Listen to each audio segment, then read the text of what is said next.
Why do we work hard to solve small problems? Why do we reinvent ourselves and our clients over and over? And why are we giving away marketing strategy for free? It's time to bring home bigger paychecks. It's time to create the lifestyle we deserve and to make a greater impact. This is the Fractional CMO Show, and I'm Casey Stanton. Join me as we explore this growing industry and learn to solve bigger problems. Hey marketer, it's Casey here, and in this episode, I want to talk about what business operating systems work best for fractional CMOs to work inside of. So to say this another way is, businesses run a certain way. There's kind of two ways that businesses run. One is without an operating system, and the other is with an operating system. Operating systems are kind of a newer thing, maybe, kind of. They've definitely been around for decades, but it feels like more and more businesses are kind of adopting these methodologies for running the business. So the leader in the space, as far as I can tell, is Entrepreneurial Operating System. That's EOS. They've got the book Traction, and it's just really, really killer information. Great structure. Another one is Digital Marketer has one called ScalableOS. So it's their own operating system on how a business should run and how reporting should happen.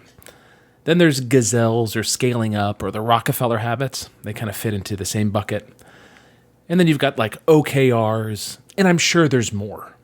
These are the ones that I see the most frequently. So these are operating systems. And what does an operating system do? It gives structure to an organization. So how does an organization get started? Oftentimes, organizations start by an entrepreneur starting to do something on their own, and then they hire someone, then they hire someone, and they hire someone, and next thing they know, they have a quote-unquote company, but they never really have a structure with how that company is to run. Structure being, what is the cadence for meetings? What is talked about? Who's on certain calls? How does reporting happen? How is data shown? How is their strategic planning? So many organizations, they just show up every single day and just kind of work, and there's no larger strategic plan. Then there's organizations that spend a bunch of money on an outside consultant to come in with a strategic plan kind of consultation, and they have a strategic plan that happens, but then there's no kind of connective tissue that's developed between the plan and actual implementation. Well, that's an issue. So this is kind of the fertile ground for these operating systems to just thrive. So let's talk about Entrepreneurial Operating System. Now, I'm not a certified EOS implementer, right? I've just worked with enough EOS certified implementers and read the books and really love their process. They just have a nice process that gets installed in a company. So as I understand it, there's a couple ways that you can get EOS installed in your business. You can read the books and kind of DIY. You can join a paid program from them and get access to some of their worksheets, or you can hire a certified implementer. And a certified implementer is great because it gets everyone on the same page every single quarter. They have a really nice process of every single quarter, the CEO, COO, CFO, CMO, which is you, CRO, whoever it needs to be, they're all in the room together, and you follow the process, and that happens once a quarter for a full day, and what comes out of that is a great plan for the quarter. I think that the EOS structure is really strong, and I'm a big fan of it. Scalable has a similar structure. It's different. It's nuanced. It's definitely got some more marketing focus on it. I don't think it's very common right now. Maybe it will be in time. Certainly don't second guess the guys at Scalable or DM, right? Those guys are great marketers. But what company's going to adopt a kind of a marketing-centric operating system? Probably an e-commerce company, probably companies that are already abreast to what's happening at DM. EOS is more kind of reserved for every other company. So they're more of kind of the catch-all. I'd say kind of at the same style of operating system is the Rockefeller Habits or Gazelles or Scaling Up. And it's a similar structure. There's certainly nuanced differences, but the things that I just mentioned about EOS, you could kind of say apply for the Scaling Up methodology. And then finally, there's OKRs. And that's objectives and key results. It's kind of like KPIs, but it's different. And these different operating systems that a company can run, first of all, are a great sign for you as a fractional CMO. If a company's running that, ooh, baby, you want to work with them if they fit, all of the other reasons to work with them. But that's certainly a great sign. Why is it a good sign? Because they have focus. And that focus produces a predictable outcome. If every single quarter, the leadership team gets together and they come up with their quarterly plan and there's an annual plan every single year and everyone's on the same page, then you can get so much more done with that sheer amount of focus. It's like taking a magnifying glass to the sun, right?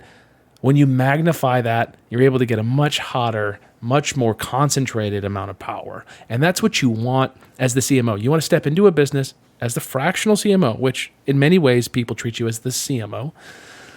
You want to be able to go in and focus people. So if you work with an organization that doesn't have an operating system installed, it's just harder, frankly. It's just harder. It's probably going to be the whim of the executive.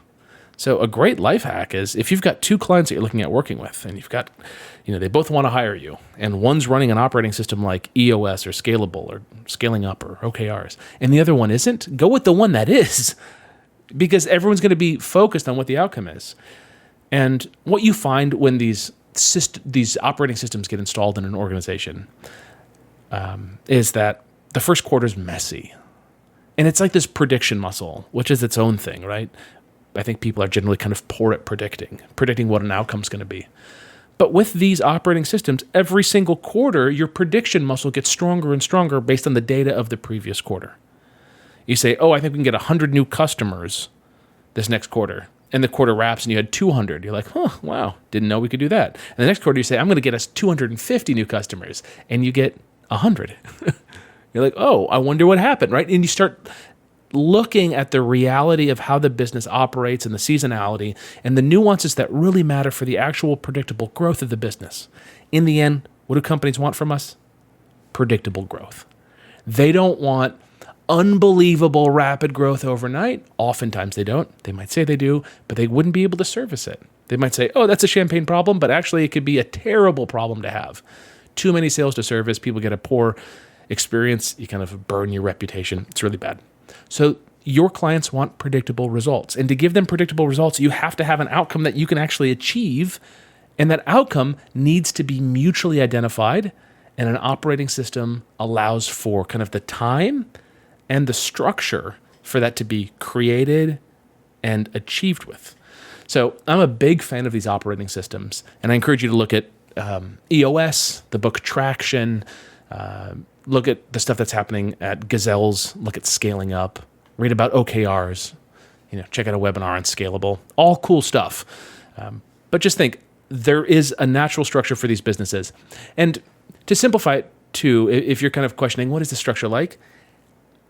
If you learned any of these structures, I bet you wouldn't be surprised at what's included. If you've got a couple years of experience in marketing leadership, you probably could have written the book, right? You probably could have written 80% of the book. And it's just like how a business should be run. It's the cadence for calls. It's who's responsible for what. It's the timeline that things have to get done every quarter. It's that kind of stuff. It's basic business 101. But so many businesses don't have that, and they're run by, cowboys who just kind of keep reinventing the outcomes every single week or month or quarter or year or whatever, and it's just impossible to ever satisfy them because their horizon is always moving. Right? As we get closer to the horizon, it's still as far away as it ever was. And you don't want to work with that kind of company. You want to work with the kind of company that has a clear outcome, they have a timeline to make it happen, everyone else is marching towards it, and you're rallying the marketing team and you're pushing them towards it too. You can achieve much bigger outcomes, much more exciting to work together in that way, and you'll make a name for yourself. And then through that, you'll find more work and more opportunities, and your rates will increase, and amazing things will happen. So a fractional CMO does very well working inside of an organization with an operating system installed. All right, if you want to hear more about how you can become a successful fractional chief marketing officer and how we can help you and shortcut you by giving you a ton of worksheets and strategies and processes, and even working with you one-on-one to help you develop your quarterly plan for your clients, head on over to cmox.co/call, cmox.co/call, and book in a time with my team. You can learn all about what we're doing, ask any questions you want, and we'll be here to support you. All right? All right. Talk to y'all soon. Take care. Thank you for joining us for today's show. For more information and episodes, visit our site at fractionalcmoshow.com. Go ahead and punch that like and subscribe button on your favorite podcast app. It means a lot, at least to my mom.